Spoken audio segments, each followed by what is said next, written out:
Hi, Maull here for Windhorse Seminars. You may have heard about mindfulness. It's kind of all the rage today.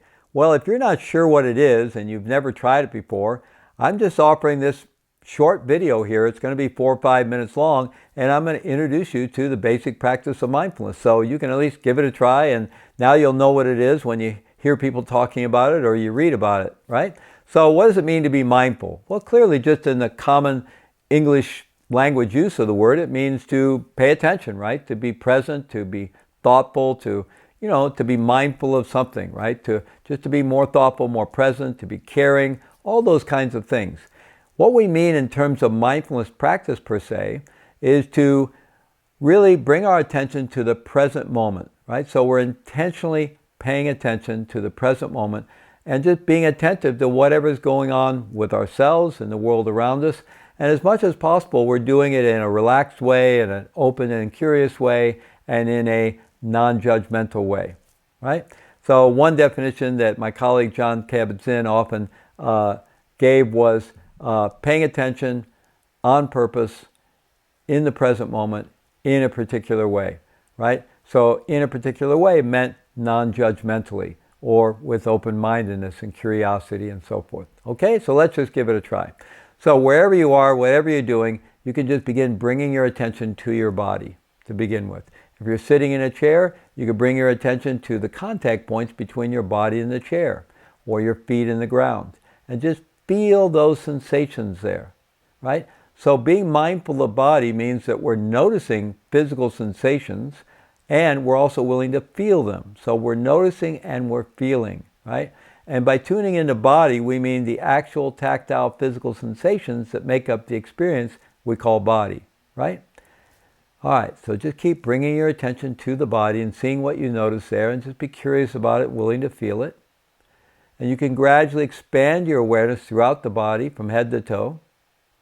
Now, of course, as you're doing this, you're going to find the mind wanders. And you'll have a thought pattern arise. You'll hear a sound. You'll get distracted in some way. And your attention will wander away from the body. When that happens, you just gently bring it back. That's what the mind does. It wanders. That's not a problem. So we're gradually training the body and the mind to be more attentive, right? Okay? So bringing our attention again and again to the body, to all of these sensations that arise and fall away continually on the surface of the skin from head to toe, including the passage of air across the nostrils or parted lips with each in-breath and out-breath.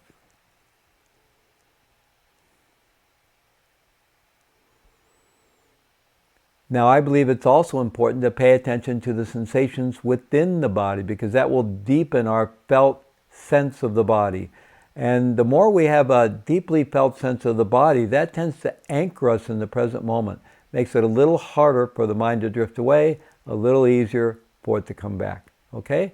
So bringing our attention to all the internal sensations, the overall weight and mass of the muscles and bones, sensations of aliveness or numbness or relaxation or tension. Perhaps we notice some areas of discomfort or some aches and pains. Perhaps as we tune in to our body, we realize that we feel a little thirsty or we feel a little hungry or we're feeling a little tired. These are all internal sensations. It's a quality, in scientific terms, it's called interoception, the body's capacity to feel itself from the inside out, to communicate to us.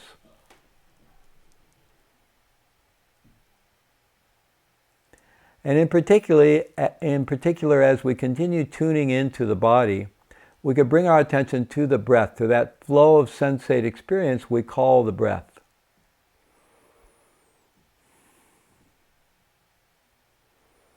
So with each in-breath and out-breath, we have the diaphragm muscle contracting, which pulls down on the lungs, creates a vacuum and draws the air in, and the diaphragm muscle then relaxes and the air can release.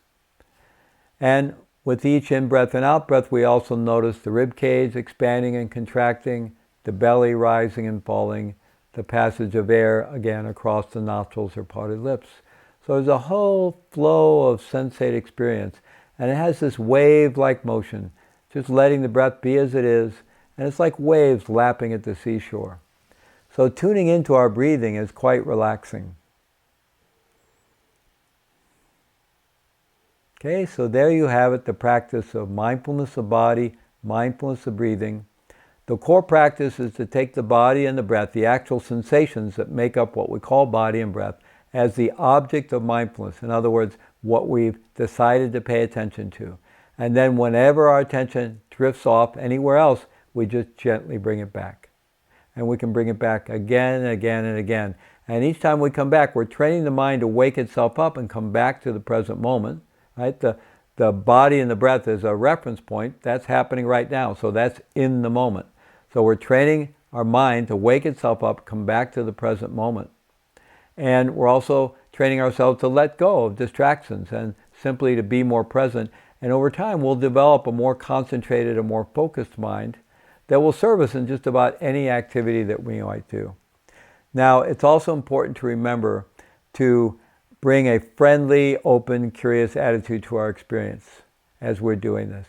So whatever arises, whether it's thoughts coming and going, and by the way, it's very important that we're not trying to block out our thoughts or stop our thoughts. We just let them come and go. And we make a gentle effort to stay with the experience of body and the experience of breathing.